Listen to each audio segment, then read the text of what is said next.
기술지원부의 금종환입니다. 오늘 제가 말씀드릴 내용은 컴포넌트 측정과 관련된 말씀을 좀 드리려고 합니다. 그래서 아주 기본적인 그 인터페이스 부분과 나중에 이제 저희 솔루션에 대해서 좀 소개를 드리려고 합니다.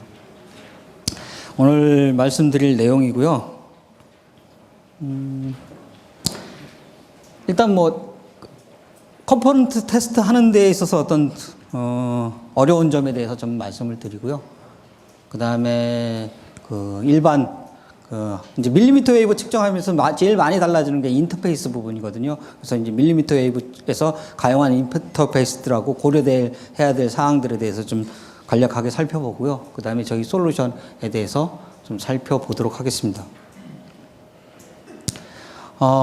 밀리미터 웨이브 대역에서의 어떤 디바이스나 컴포넌트 테스트하는데 가장 큰 어려운 점은 일단 이제 주파수가 높아지면 파장이 짧아지게 되고, 물론 이제 장점도 있죠. 디바이스의 사이즈가 작아져서 공간적인 제약이 많이 줄어든다는 그런 장점은 있지만 또 여러 가지 어려운 점들이 발생하죠. 그 중에서 가장 큰 부분은 일단은 그 환경에 의한 영향을 굉장히 많이 받는다는 거죠. 그래서 일단 커넥터 사이즈도 커넥터의 구조에 따라서 이렇게 이제 높은 주파수까지 커버하게 되려면은 이제 사이즈도 작아져요. 나중에 이제 코엑셜 구조를 잠깐 살펴보게 될 텐데 작아지게 되고, 그렇게 작아지게 되면은 주변의 환경이라든가 이런 이물질의 영향, 또 이제 패스 로스도 주파수가 높아지면서 커지고요. 그런 것들이 어렵고요. 사이즈가 작아지는 거는 장점이 될 수 있으면서도 또 단점이 되죠. 이렇게 또 사이즈가 작아지다 보니까 이렇게 이제 그 칩화되고 원칩화되고, 그러다 보니까 커넥터가 없으니까 인터페이스가 없으니까 측정하기가 굉장히 어려워지겠죠. 거기에 대한 대안을 마련해야 되죠. 5G가 뭐 아직 그 지금 이제 개발 초기 단계이긴 하지만은 몇 가지 예측되는 기술들이 있죠. 일단 이제 그 밀리미터 웨이브 인터페이스를 쓴다는 거는 뭐 확실하고요. 그러면 이제 기존에 사용했던 주파수 대역과 너무 달라지면서 어떤 채널의 어떤 특성 같은 것들에 대한 그 정확한 정보라든가 연구가 아직 완벽하게 돼 있지 않고, 또 앞으로는 이제 그 멀티 어레이 안테나 형태로 해서 필요한 곳에 이렇게 리소스를 집중할 수 있는 그런 구조로 간다라고 합니다. 이럴 때 이제 멀티포트 환경에서의 측정이라든가 이런 것들이 필요할 것 같습니다.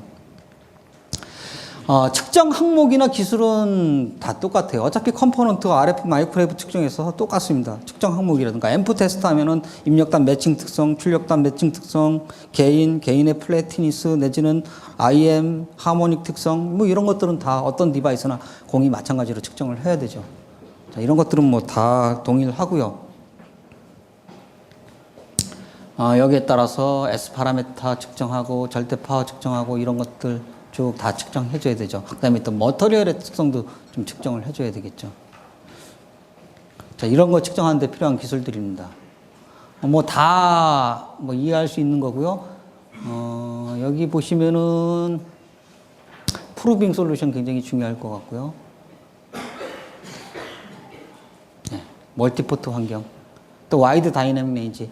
이게 로스가 크다 보니까 같은 안테나를 측정하더라도 안테나 측정 시스템에서 이렇게 안테나의 패턴 측정만 하더라도 공간 로스가 크기 때문에 더 넓은 다이내믹 레인지가 필요하죠. 즉 계측기의 성능이 더 좋아져야 된다라는 거죠. 이런 요구사항들을 만족을 해야겠죠. 자, 그래서 일단은 인터페이스를 살펴보겠습니다. 아까도 잠깐 말씀드렸지만 여기 이제 코엑셜 커넥터들인데요. 여기 이제 SMA죠. 가운데 이제 테프론, 소위 말하는 테프론이라는 유전체가 채워져 있고, 여기 센터핀이 있고 외부 도체가 있죠. 그 외부 도체의 직경, 여기 이제 4.13mm예요. 내부 도체가 있고, 그래서 내부 도체의 외경과 외부 도체의 내경의 비율에 의해서 그 특성 임피던스가 결정이 되죠. 그리고 요 유전체의 특성에 따라서. 자, 그래서 보통 이런 SMA 타입은 뭐 이론적으로는 24기가까지 쓰는데 보통 18기가 언더에서 사용을 하게 되죠. 3.5mm 타입하고는 호환이 되죠.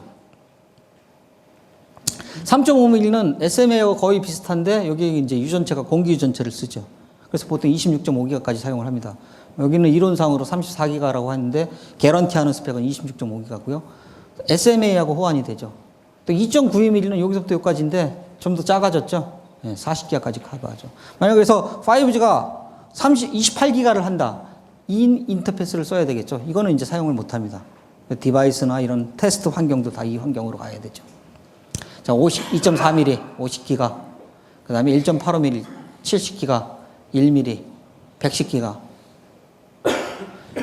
그래서 코엑셜 구조에서는 스탠다드화된 거는 이제 1mm까지고요. 최근에 이제 일부 업체에서 120기가, 140기가까지 커버하는 코엑셜 0.8mm 코엑셜을 개발해서 사용하고 있는데 아직 이제 스탠다드화 되어 있지는 않고요. 재밌는 거는 SMA하고 3.5mm하고 호환됩니다. 3.5mm하고 2.92mm하고 호환됩니다. 하지만 엄격하게는 다른 커넥터라는 거죠. 호환이 된다는 건 외부 그 어떤 기구물을 연결할 수 있도록 만들었다는 거지 같은 커넥터 타입은 아니란 뜻이죠. 이걸 좀 기억에 담아 두셔야 될 것 같아요. 마찬가지로 2.4mm와 1.85mm는 호환됩니다. 그래서 SMA와 3.5mm하고 2.92mm입니다. 그래서 요게 이제 요게 4.14mm, 3.5mm, 2.92mm죠. 그래서 요 외부 규격들은 다 같이 해서 연결할 수 있도록 만들었죠. 내 친구의 친구가 과연 친구일까요? 저는 그래서 그렇게 얘기하고 싶어요. 그럼 SMA하고 2.92mm하고 호환되느냐? 강제로 연결하면 연결은 돼요. 그리고 일부는 호환된다라고 얘기하는데 제 개인적인 의견으로 호환되지 않습니다. SMA를 2.92mm에다 장시간 장착해 놓으면은 예를 들어서 SMA 순놈을 여기 앞놈에다 연결해 놓으면 나중에 이거 떼어내면은 이렇게 연결하면은 접촉 불력 등게요. 이 벌어져 가지고. 그래서 어쩔 수 없는 제한적인 환경에서 연결할 수밖에 없다라면 연결해서 측정을 해야 되겠죠. 하지만은 가급적이면은 2.92mm는 2.92mm 환경에서 연결할 수 있도록 그렇게 테스트 셋업을 하시는 게 바람직합니다. 지금은 SMA나 2.92mm나 막 그냥 같이 쓰죠. 근데 가격 차이가 많이 나요. SMA는 보통 국내에서 개발하는 거는 보통 아까 여기 SMA가 24기가까지라고 얘기를 했는데 그거는 규격에 따라서 완벽하게 규격에 따라서 만들었을 때 얘기고 국내에서는 과거에는 그냥 5기가 정도까지만 동작하면 되도록 그렇게 스펙을 했어요. 그러니까 대충 만들어도 됐다라는 얘기죠. 그렇게 만든 거를 2.92mm 환경에 연결한다. 이제 이쪽이 망가지는 거죠. 그죠? 그래서 그런 것도 좀 고려하셔야 될 것 같습니다. 자, 그래서 이제 코엑셜 커넥터 사용할 때 이 밀리미터 웨이브 측정에서는 제일 중요한 게 이제 커넥터 케어예요. 그래서 낮은 주파수에서는 커넥터 사이즈도 굉장히 크고 이렇게 막 험하게 다뤄도 크게 손상이 입지 않아요. 하지만 이제 주파수가 높아지면서 사이즈가 작아지고 작은 상처나 이 작은 규격이 벗어난 거나 이런 어떤 뒤틀림이 연결 체결 자체도 안 되거든요. 그리고 이런 인터페이스 굉장히 비싸요. 이 3.5mm 어댑터 하나 이런 거 같은 경우도 그 메트롤로지 타입은 거의 한 70만 원씩 해요. 30만 원에서 70만 원. 그래서 일단 그러니까 제일 중요한 건 이제 유관 검사를 먼저 하셔야 돼요. 그래서 서로 맞지 않는 것들은 손상이 있는 거는 연결하시면 안 되죠. 그래서 여기 이제 중심이 잘 맞았느냐 아니면은 벌어졌느냐 이런 것들도 보셔야 되죠. 이거 같은 경우는 3.5mm가 이제 피메일 타입이 이렇게 손상된 형태입니다. 그래서 특히 피메일이 잘 손상이 돼요. 요거는 이제 표면 처리. 표면 처리를 어떻게 했느냐, 재질은 어떤 걸 썼느냐, 이런 것들에 따라서 특성이 달라질 것 같고, 이것도 이제 센터가 이렇게 뒤틀려 있느냐, 아니냐, 이런 것들이 굉장히 중요하죠. 얼라인. 서로 이렇게 잘 맞아야 되죠. 이렇게 삐뚤어져 있으면 또 여기서 오차가 발생하게 되고요. 다음은 이제 테스트포트 케이블입니다. 아까 말씀드렸듯이 그 3.5mm 같은 경우는 26.5기가 내지는 34기가, 2.92mm는 40기가, 이게 이제 다 모드 이슈 때문에 그래요. 모드 이슈. 보통 이렇게 그 코엑셜 구조에 있어서는 TM01 모드로 이렇게 합니다. 센터 도체, 중심 도체의 진행 방향으로 전파가 가면서 행파, 그러니까 그 TM이 그러니까 M파하고 E파하고 이렇게 직교잡혀서 TM 모드로 이렇게 자유공간에서의 전파 진행하는 것 같은 기본 모드로 하는데, 주파수가 높아지면은 그 TM 모드가 깨지면서 이렇게 특정 주파수에서 손실이 확 늘어나요. 그리고 이 이후에서는 TM 모드가 아닌 TM 모드 내지는 TE 모드, 고차 모드로 이렇게 에너지 전송이 돼요. 물론 에너지 전송이 이루어지지 않는 건 아닌데 특정 주파수 대역에서 특성이 막 깨진다는 얘기죠. 자, 그래서 2.92mm를 쓰더라도 40기가 이상까지도 이제 에너지가 전달되긴 전달이 돼요. 그래서 그런 것들을 감안하고 쓰셔도 뭐 크게 문제는 없을 수도 있습니다. 어쨌든 이런 부분들을 고려해야 된다는 거죠. 보통 네트워크 애널라이저 쓰실 때 테스트 포트 케이블을 저희가 공급을 하게 되는데 여기서 중요한 것들은 이제 이런 테스트 포트 케이블들은 대부분 이 페이즈 매치가 돼 있어요. 그래서 메트롤로지에서의 어떤 언선턴티를 줄이려면은 저런 정도의 어떤 규격도 굉장히 중요한데 일반 컴포넌트나 디바이스 테스트 하시는 그런 수준이라면은 굳이 이렇게 페이즈 매치드된 케이블까지는 뭐 제 생각에는 필요 없을 것 같아요. 그래서 특성이 좋은 매칭 특성이 좋고 또 한 가지 중요한 건 흔들림에 의한 에러입니다. 대부분 이렇게 RF 특성 자체보다는 이 케이블 흔들림에 의한 에러가 굉장히 커요. 네트워크로 측정하실 때. 그래서 같은 케이블이라도 이 케이블 흔들림에 의한 에러가 있냐 없냐가 굉장히 중요해요.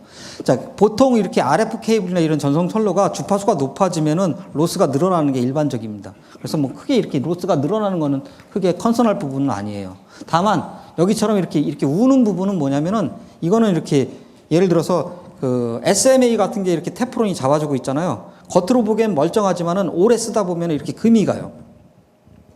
금이 가면 이렇게 진동이 조금만 있어도 이렇게 팬이 돌아가면 진동이 있잖아요. 그런 거에 따라서 이렇게 울었다 이렇게 우는 현상이 일어나요. 그 트레이스가 일정하게 그냥 잘못 가는 건 상관없는데 이게 늘었다 줄었다 이렇게 그런 현상들이 그런 것들은 케이블 사실 외관으로는 멀쩡해도 사용할 수 없는 케이블이에요.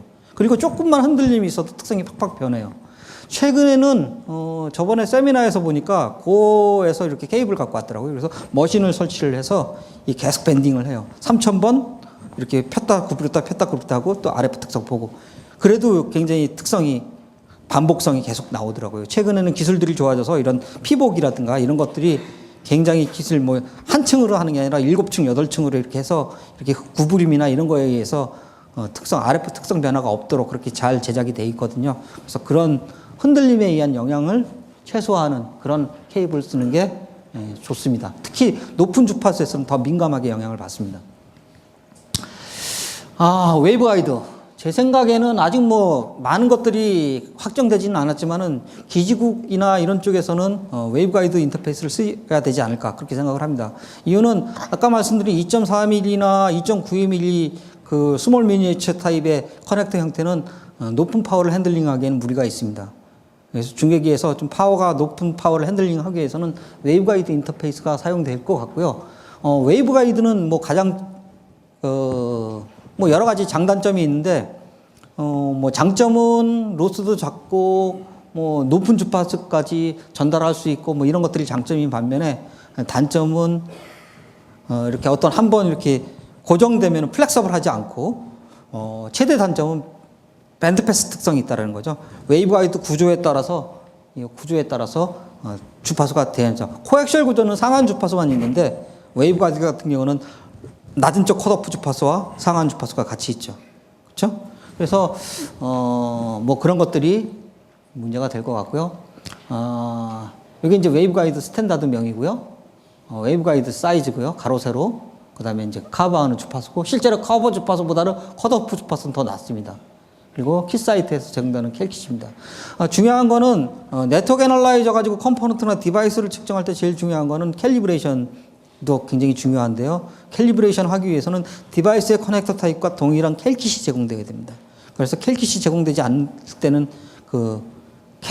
디바이스만 빼놓고 나서 이제 캘리브레이션을 할 수가 없죠. 자, 그래서 우측에는 킷 사이트에서 제공되는 캘킷의 종류고요.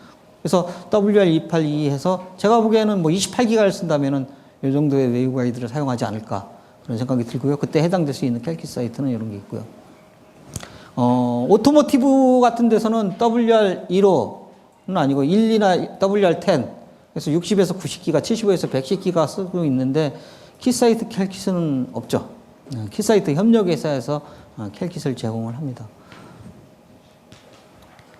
자, 웨이브 가이드도 마찬가지로 기구적인 게 굉장히 중요해요. 그래서 대부분의 에러의 가장 중요한 부분들은 이런 부분 라운딩, 이쪽에 이렇게 둥글게 되는 거, 이쪽에 이렇게 표면 처리가 안 좋은 거, 얼라인 이런 것들이 이제 에러를 유발하는 요인이 되죠. 온라인 같은 경우도 이렇게 뭐 상하, 좌우 이런 것들이 안 맞는 경우, 이런 것들이 굉장히고, 가장 큰 실수 중에 하나는 웨이브 가이드 측정할 때 가로, 세로를 안 맞추면은 이제 꽝이죠. 어떤 분들 가로, 세로 이렇게 서로 대각선으로 체결하시고 나서 특성 안 나온다고 하시는 분들도 가끔 있어요. 웨이브 가이드 하실 때 보면 이렇게 가이드 핀이 있어가지고, 이제 이것도 규격이에요. 이렇게 적용을 할 것이냐, 아니면 가이드 핀 없는 규격을 적용할 것이냐, 뭐 이런 것들에 따라서 이제 체결했을 때 어떤 언서턴티 같은 것들이 달라지게 되죠.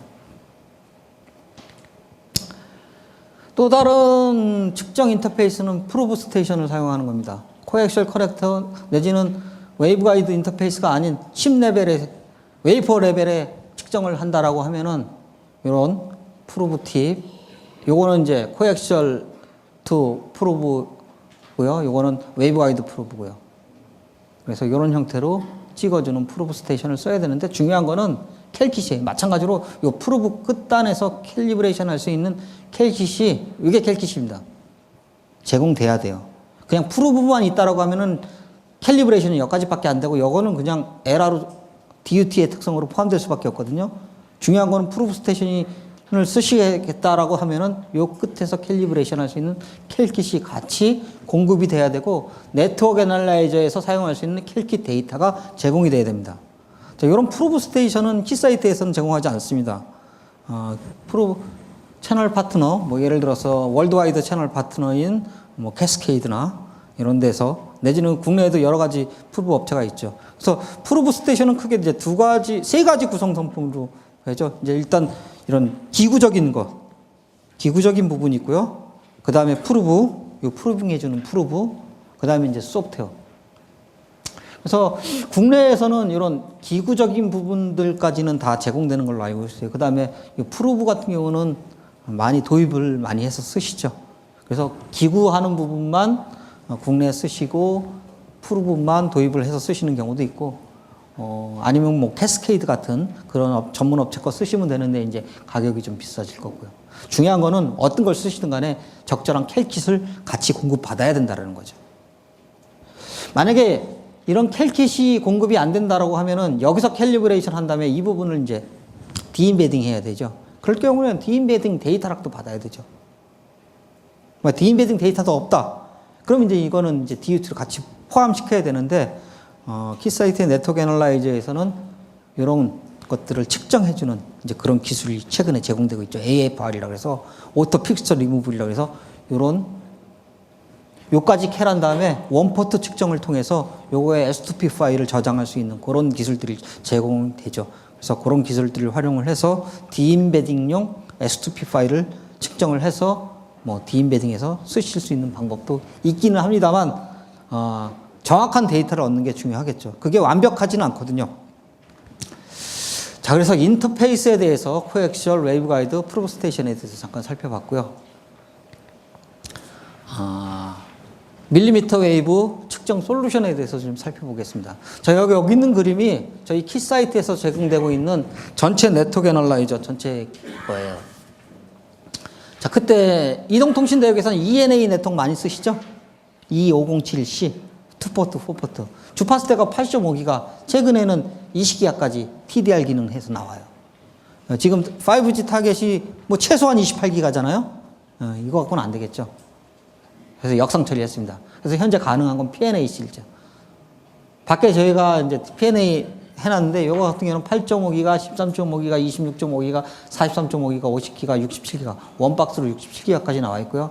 이런 형태로 테스트 헤드를 붙이면은, 뭐 75에서 110 오토모티브를 위한, 내지는 뭐 110에서 140, 140에서 뭐 220, 220에서 뭐 350, 350에서 500 이렇게. 그래서 2테라까지도 확장할 수 있습니다.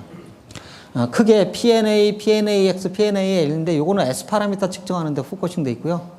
PNAX는 아까도 보셨듯이 S 파라미터 외에 노이즈 피겨도 측정하시고 IMD도 측정하시고, 단순하게 네트워크 애널라이저가 아닌 컴포넌트 애널라이저의 컨셉을 가진 장비가 요거라고 보시면 되죠. 필드박스 휴대용이죠. 50기가까지 네트워크 애널라이저, 스펙트럼 애널라이저, 파워메타, 벡터 볼트메타, 시그널 제너레이터 이런 여러 가지 복합 기능을 해서 좀 필드에서 유지 보수하는데 사용할 수 있도록 최근에 RTSA라는 리얼타임 스펙트럼 애널라이저 기능이 추가가 됐고 이렇게 EMI 신호 같은 거나 드론 신호 같이 이렇게 시그널 모니터링 할 때 굉장히 유용한 툴이라고 생각하고요. PXI 제품들은 있는데 PXI 제품이 현재까지는 26.5기가까지 나오고 있어요. 5G에서 사용할 만한 그런 수준의 아직 주파수 대역을 커버하는 제품들은 아직 없습니다. 향후에 나올 거라고 생각을 해요. 자, 그래서 PNAX를 좀 살펴보면요. 2포트, 4포트 모델이 있고요. 67가까지 원박스를 가능하고 세컨 소스에서 내부에서 투톤 신호 넣어서 IM 측정을 가능합니다.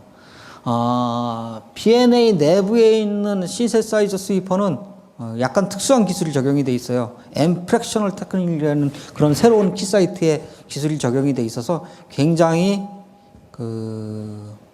특성이 좋습니다. 하모닉 디스토션이 60dB시고요. 그래서 IMD 같은 데 측정에 충분한 수준의 그런 소스가 내장되어 있습니다. 일반적으로 네트워크 애널라이저 소스가 그렇게 좋지 않아요. 과거의 네트워크 애널라이저. 네트워크 애널라이저는 S 파라미터를 측정하는 네트워크 애널라이저는 그 B를 구하는 거예요. 내가 넣어준 신호하고 반사된 신호, 내가 넣어준 신호하고 통과돼서 나온 신호. 이 B를 구하다 보니까 신호가 조금 이렇게 편차가 있어도 상관은 없어요. 어차피 넣어준 신호의 상대적인 값을 보는 거기 때문에. 근데 이렇게 지금처럼 IM 측정하고 내지는 게인 컴프레션 측정하고 P1dB 측정하고 이러려면은 절대 파워 기준이 필요하거든요. 과거처럼 이렇게 주파수에 따라서 편차가 있거나 이러면은 아무래도 안 되겠죠.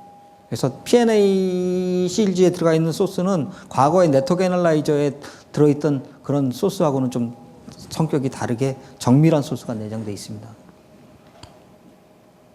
노이즈 피게 측정 가능하고요.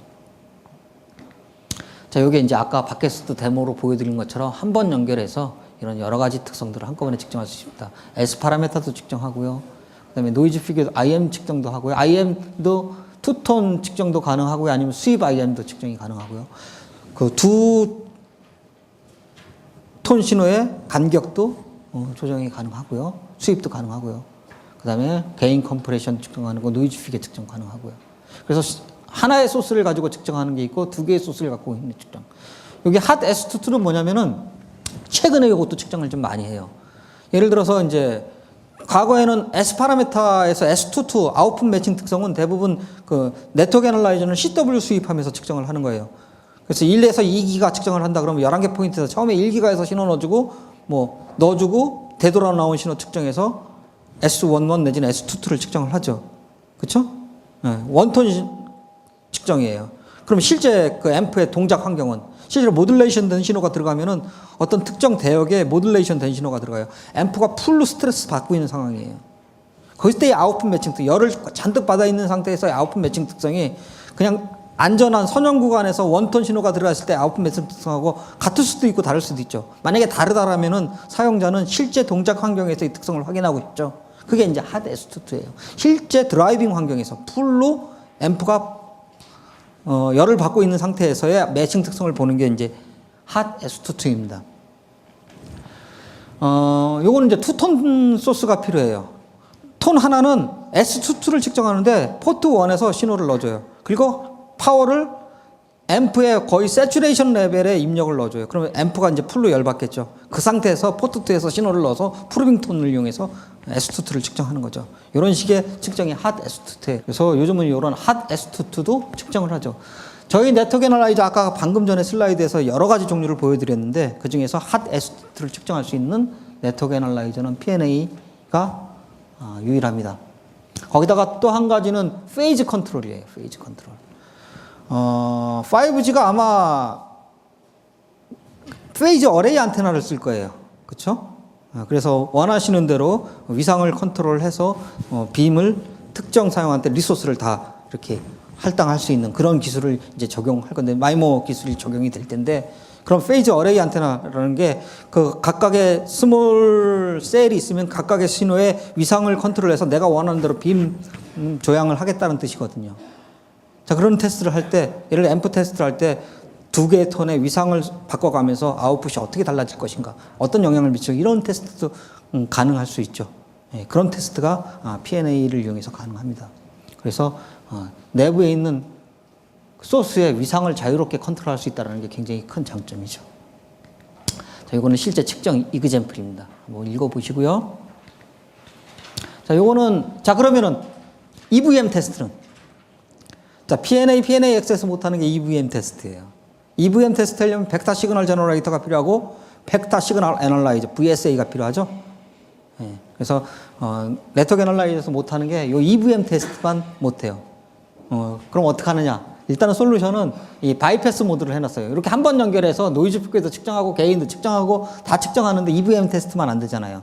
EVM 테스트 하기 위해서 시그젠에다 이렇게 연결하느니 이걸 바이패스 모드 후면에서 이 후면에다 얘네들을 연결을 합니다. 그리고 EVM 측정할 때는 여기서 나온 게 바이패스 이렇게 인가가 되고 여기서 나온 신호가 바이패스 가서 EVM 측정이 가능하도록 그렇게 구성되어 있습니다. 현재는. 자, 온웨이퍼. 제가 이제 싱글 커넥션 멀티플 메저먼트라는 걸 좀 강조 드리려고 해요. 아까같이 이런 높은 주파수의 코엑셜 환경이라든가 이런 마찬가지고 웨이브 가이드 환경에서 연결하는 게 굉장히 힘듭니다. 그래서 한 번 연결해서 여러 가지 특성을 한 번에 측정하는 게 굉장히 중요해요. 특히나 웨이퍼 환경에서는 더 그래요. 이게 지금 웨이퍼로 찍은 거거든요. 이 찍을 때마다 이런 마킹이 생겨요. 이러면서 웨이퍼도 특성이, 그러니까 이게 스킬이에요. 이거 잘 해서 랜딩을 착 해서 손상 없이 프로브도 손상 안 다고 DUT도 손상 안 당해 이렇게 하는 게 이게 기술이에요. 근데 조금만 실수하면 그냥 이렇게 푹 들어가면은 110기가짜리 프로브 각 계단 가격이 캐스케이드께 한 650만 원 정도 하거든요. 그냥 인수간에 650만 원 날아가는 겁니다. 그건 수정도 안 돼요. 그냥 조금만 랜딩 잘못하면 푹 가면은. 그래서 굉장히 이게 잘 해야 돼요. 그래서 이렇게 넣다 붙였다 이렇게 하는 게 자유롭지 않습니다. 그래서 한 번 연결해가지고 여러 가지 특성을 측정한다는 게 굉장히 중요하다는 걸, 그런 걸 말씀드리고 싶은 겁니다. 특히 웨이퍼 환경에서는. 자, 그래서 P&A-X를 이용한다면 한 번 연결해서 노이즈 피겨까지 거의 모든 측정을 가능하게 할 수 있죠. 자, 이거는 이제 소스 컨트롤입니다. P&A 내지는 P&A-X 4포트에 세컨 소스로 해서 IM 같은 거 측정할 수 있는데, 그럼 나는 소스가 한 개 더 필요해. 예를 들어서 믹서 테스트를 하고 싶어요. 그럼 에러도 공급해주고, 믹서 투톤을 보겠다 그러면 투톤 넣어주고, 소스가 하나 더 필요하죠. 그럴 때는 시그널 제너레이터 외부에 연결하고 랜으로 연결하면은 얘가 자기 소스인 것처럼 외부 소스를 컨트롤 할 수 있고요. 위상도 컨트롤 가능합니다. 키사이트에 MXG나 PSG 같은 시기젠을 연결하시면은 얘 자체의 소스처럼 컨트롤이 가능합니다. 그래서 여러 개의 소스를 사용하실 수 있습니다. 자, 그래서 여러 가지 이런 측정들이 가능하죠. 자, 요거는 노이즈 피겨 측정한 거예요. 요 주황색으로 측정한 게 NFA로 측정한 거고요. 요 검은 선이 P&A-X로 측정한 겁니다. 보통 이렇게 리플 형태로 이렇게 주기적인 패턴이 지는 게 이게 미스매치 에러예요. 어떤 DUT서부터 소스까지 갔으면은 이렇게 갔다 오면서 여기 미스매치에서 되돌아오고 합섬 되면서 합된 데서는 올라가고 여기상된 데서는 최소화되면서 이렇게 리플 형태로 주기적으로 나타나게 됩니다. 미스매치 에러예요. 그래서 P&A-X는 S 파라미터를 측정하는 겁니다. 미스매치를 측정해 주는 장비죠. 그래서 교정이 가능하죠, 결과에서. 그래서 기존의 노이즈 피겨 애널라이저나 스펙트럼으로 측정했던 것보다 훨씬 더 정확한 결과를 보여주고 있습니다. 그런 이그젬플입니다. 최근에 P&A-X에 괄목할 만한 기능 추가가 된 게 이제 007 오토 픽스처 리무블이에요. 이게 이제 DUT가 여기 들어갑니다. 요거 그냥 측정하기 위해서는 프루프 스테이션이 있으면 요거 측정이 가능한데, 일반적으로 R&D에서는 이렇게 픽스처를 만들죠. 그리고 캘은 여기까지 돼요.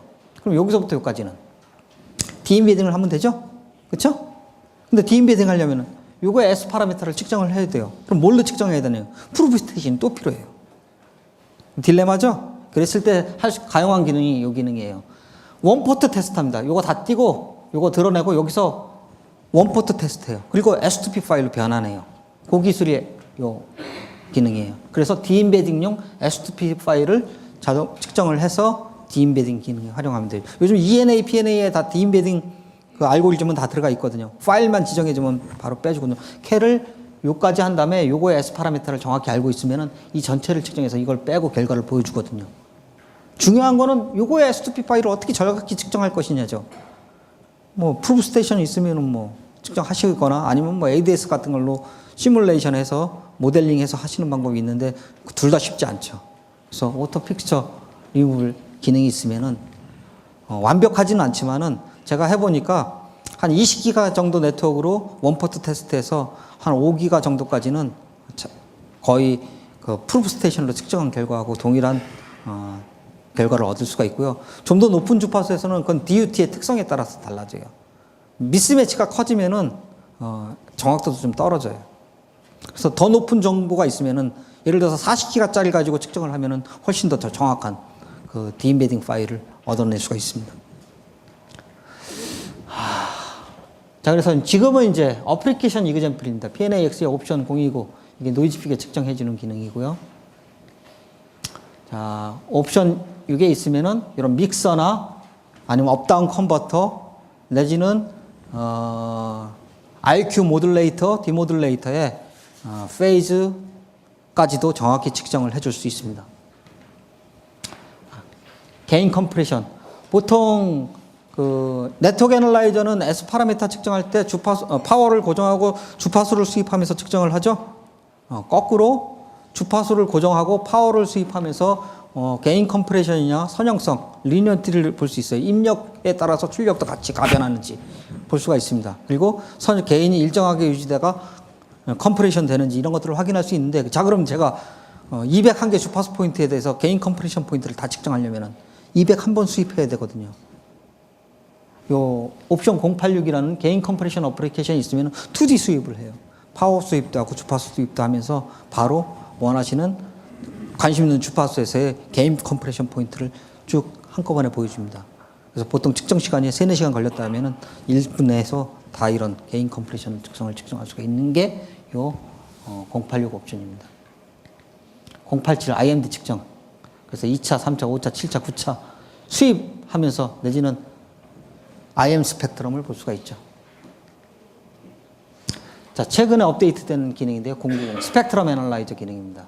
그래서 외장형 원박스 스펙트럼보다 더 다양한 기능을 갖고 있지 않지만은 한번 연결해서 스퍼라든가 내지는 디스토션 성분들을 보신다고 하면은 한번 연결해서 네트워크 애널라이저 가지고 입력, 출력.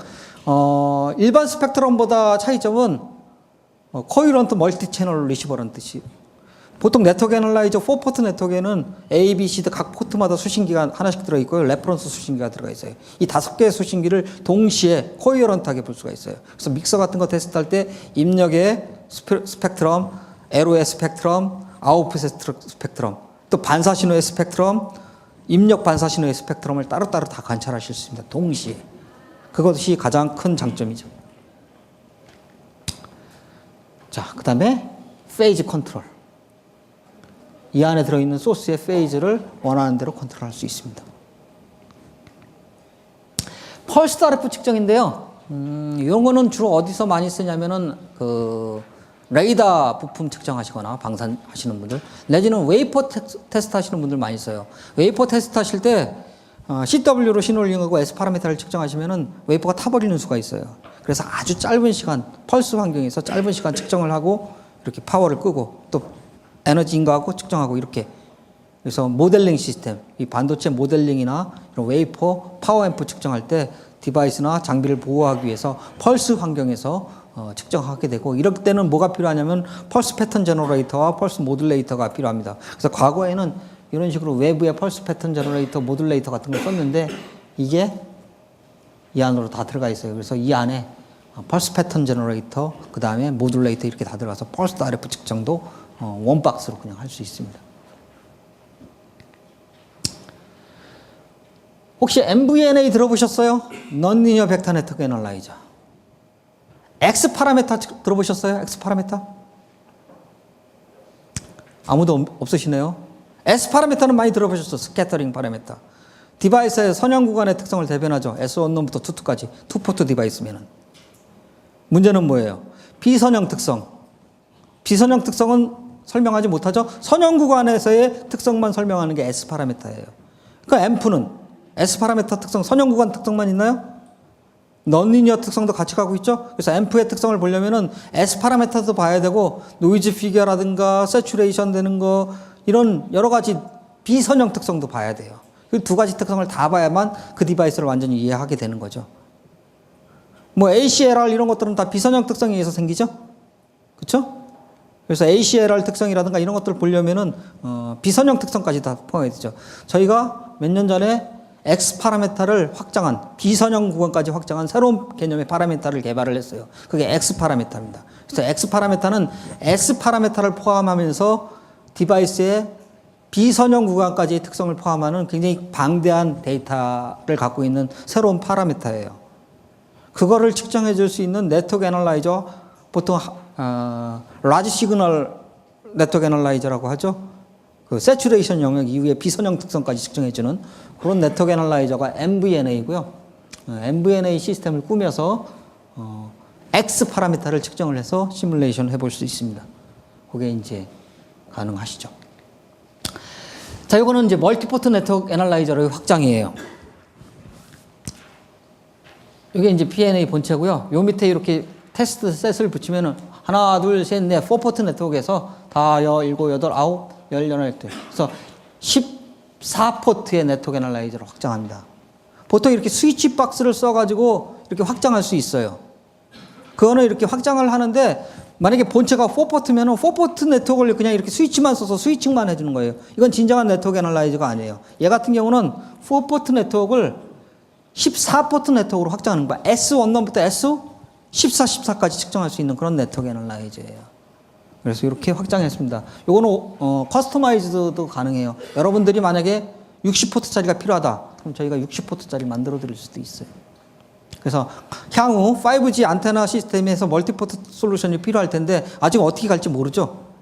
그래서 필요하시다면은 67기가 이상까지도 멀티포트 환경을 구성하실 수가 있습니다. 풀 크로스바 S 파라미터를 측정하시면서 물론 M포트 캘리브레이션 하셔야 돼요. 그것도 가능합니다. 67기가 이상은 이렇게 테스트 헤드라는 걸 붙여가지고 주파수를 확장할 수 있습니다. 최근에 오토모티브 레이더 같은 경우에 많이 사용되죠. 그래서 77기가 측정해주는 그런 네트워크 애널라이저도 국내에 많이 보급되고 있습니다. 필드박스에 대해서 잠깐 설명을 드리려고요. 필드박스는 이렇게 닉네임이고요. 이렇게 휴대용입니다. 한 3kg에서 3.2kg 정도고요. 한 번 충전하면 3시간 반 정도 사용 가능합니다. 하나의 이 콤비네이션 애널라이저 그러죠. 기본적으로 네트워크 애널라이저, 스펙트럼 애널라이저, 벡터 폴트메타 뭐 이런 여러 가지 기능들을 내장하고 있습니다. 얼마 전까지는 26.5기가까지만 주로 방산 어플리케이션으로만 나왔는데 최근에 50기가까지 나왔어요. 그래서 네트워크 애널라이저, 스펙트럼 애널라이저 기능이 다 가능하고요. 성능은 과거에 스펙트럼으로 보면은 과거에 그 856365라고 해서 저희 벤치탑 있어요. 지금 PSA라는 스펙트럼 많이 쓰시죠? 그거 이전에 가장 좋았던 네트워크 애널라이저가 8561G예요. 2000년대 초반까지 써있던 장비에 팔았던 장비예요. 그거하고 성능이 얘가 더 좋습니다. 요만한 휴대용이. 그러니까 요즘 기술이 많이 좋아진 거죠. 자, 그래서 이런 케이블 안테나 측정해주는 기능에서 벡터 네트워크 애널라이저, 물론 벡터 캘리브레이션 다 하고요. 일반 벤치탑 네트워크에서 쓸 수 있는 캘킷이나 컨셉 그대로 다 적용할 수 있습니다. 그 다음에 스펙트럼 애널라이저, 파워 메타 기능. 요거는 자체로 파워 메타 기능이 가능하고요. 내지는 USB 파워 센서 써가지고 피크 파워 이런 것도 가능하고요. 벡터 볼트메타. 벡터 볼트메타라고 요즘은 안 나오는데 과거에 이렇게 위상 측정할 때 쓰는 요만한 8508이라는 그런 HP 시절에 나오던 벡터 볼트메타가 있어요. 주로 이제 기지국이나 레이더 사이트에서 많이 썼는데 그거 리플레이스로 벡터 볼트메타 기능 내장돼 있고요. ERTA는 뭐냐면은 케이블 길이가 여기서 예를 들어서 이 방에 이렇게 매설되어 있는 케이블이 있다. 이거 측정하려면 이 끝에 연결해서 로스 측정해야 되잖아요. 가능하겠습니까? 케이블을 그럼 쭉 늘려야 되죠. 그럼 케이블 로스 때문에 측정이 제대로 안 되겠죠. 이럴 땐 두 개의 필드박스를 하나의 장비처럼 쓸 수가 있어요. 그래서 하나는 저쪽에다 놓고 하나는 여기 놓고 랜으로 이렇게 두 장비를 연결하면은 이 마스터에서 슬레이브를 포트 1은 여기, 포트 2는 저기 이렇게 해서 측정 가능한 그런 모드가 이제 ERTA 같은 거예요. 그래서 그러니까 이렇게 설치되어 있는 케이블이라든가 아니면 안테나 측정 같이 이렇게 원거리에서의 측정이 가능하도록 그렇게 구성해 놓은 게 ERTA 기능입니다. 최근 아주 따끈따끈한 건데요. 얼마 전에 출시됐어요. RTSA. 리얼타임 스펙트럼 애널라이저. 물론 밴드위스는 10메가 정도밖에 안 되죠. 그래서 이렇게 넓은 디모듈레이션 이런 건 안 되고요.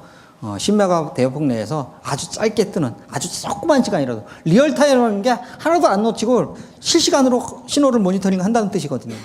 보통은 다 이렇게 수입 한 번 하고 데이터 처리하고 수입 한 번 하고 데이터 처리하고 수입하는 종류에 내가 이쪽 주파수 측정하고 있는데 이쪽에서 신호가 잠깐 떴다 그러면 못 잡아요. 얘는 어느 정해진 구간이 있으면 얘를 하나도 안 놓치고 본다는 뜻이죠. 그래서 저희가 리얼타임 스펙트럼 애널라이저에 뭐 PXA나 MXA, UXA에다 구현을 한 거를 최근에 필드박스에다 구현을 했고요.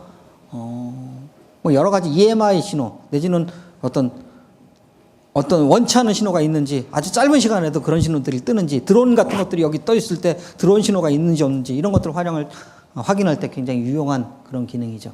그래서 이런 스펙트로그램 내지는 이런 덴시티로 이렇게 세 가지 측정 모드로 디스플레이 해주고 레코딩도 가능한 걸로 알고 있습니다. 그거 외에 GPS 기능, 뭐 DC 바이어스 기능, 그 다음에 리모트로 아이패드 가지고 컨트롤하는 기능 뭐 이런 것들이 탑재되어 있습니다. 자, 머터리얼입니다. 머터리얼. 시간이 이제 거의 다 됐는데요. 원래 제가 15분까지인데 시작을 10분 늦게 했습니다. 그래서 약간의 시간이 저한테 더 있습니다. 자, 머터리얼 측정해주는 솔루션은 여러 가지가 있는데요. 패러럴 플레이트법, LCR 메타나 임피던스 애널라이저 이용하는 방법이고요. 그 다음에 나머지가 네트워크 애널라이저 이용하는 방법이 있는데, 머터리얼 측정하는 솔루션은 크게 세 가지로 구성됩니다. 일단 기본적으로 계측기가 있어야 되고요. 그 다음에 픽스처가 있어야 돼요. 다음이 소프트웨어가 있어야 됩니다. 이 세 가지 구성 성분이 있어가지고 머터리얼 측정을 하게 되는 거죠.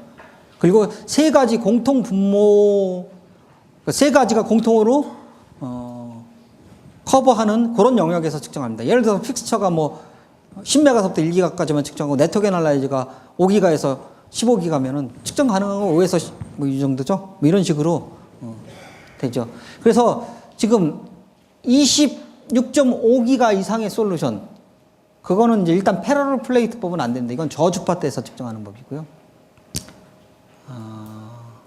인덕턴스, 이것도 저주파에서 측정하는 방법이고요. 코액셜 프로브, 요거는 이제 액체 측정하는 방법인데 요거 가능하고요.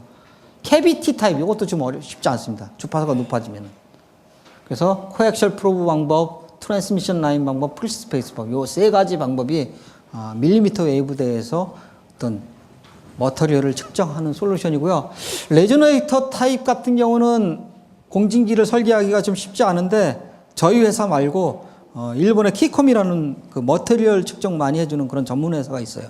키컴의 레조네이터 이용하면은 뭐 110기가까지도 뭐 측정으로 돼 있는데 어쨌든 키사이트 솔루션에서는 밀리미터 웨이브에서 머터리얼의 특성, 유전율 투자를 측정해 주는 거는 코액셜 프로브 방법, 트랜스미션 라인 방법, 프리스페이스법이 가능합니다.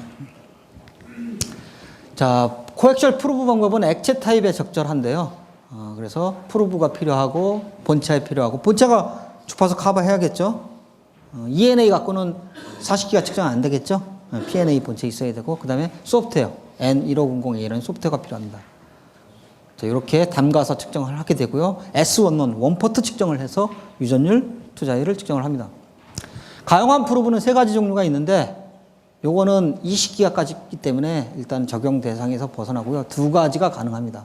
그래서 이런 슬림 타입의 프로브, 그 다음에 이런 하이 퍼포먼스 프로가 있는데 50기가까지 네트워크 애널라이저만 있으면은 액체 타입의 유전율을 측정하실 수 있습니다. 다음은 트랜스미션 라인법인데 이렇게 트랜스미션 라인, 코엑셀이나 웨이브가이드 안에 유전체를 채워서 측정하는 겁니다. 이런 코엑셀 같은 경우 20기가 이상은 2.4mm나 2.92mm 뭐 이렇게 되죠. 그렇게 시료를 그렇게 요 직경이 2.92mm, 2.4mm라는 얘기예요. 쉽지 않죠. 그래서 웨이브가이드가 더 적절할 것입니다. 이건 이그젬플입니다. 이거는 26.5기가에서 40기가까지 측정하는 솔루션을 예를 들은 거고요. 샘플 홀더, 즉 픽처를 요게 캘킷이에요. 저희 회사에서 나오는 26.5에서 40기가까지 커버하는 WR28 웨이브가이드 캘킷이에요. 이 캘킷 안에는 이렇게 심이란 게 들어가 있어요. 이게 4분의 1 파장이에요. 센터 주파수에서 26.5에서 40기가 중간 주파수에서 4분의 1 파장.